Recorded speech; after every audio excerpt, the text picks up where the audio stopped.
బైరెడ్డి వంశం అంట, బైరెడ్డి వంశం గురించి మాట్లాడుతున్నాడు ఆయన. అసలు బైరెడ్డి కుటుంబం గురించి నువ్వు మాట్లాడే స్థాయి నీదా అని నేను అడుగుతున్నా. ఈ రోజు బైరెడ్డి కుటుంబము ప్రజా సేవలో ఉంది. రైతులకు ఏదన్నా కష్టం వస్తే ఫస్ట్ నిలబడేది బైరెడ్డి కుటుంబము.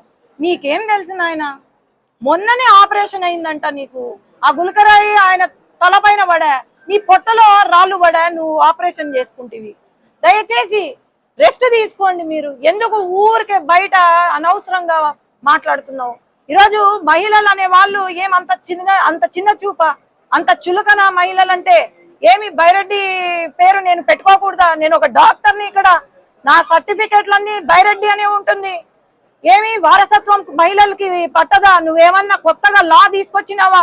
లా తీసుకొని రావాలనుకుంటే ఈ 10 రోజులే సమయంలో నువ్వు తీసుకొని రా నాయనా, మార్చుకుంటా నేను బైరెడ్డి నుంచి. అసలు మా అత్తమామలకు నా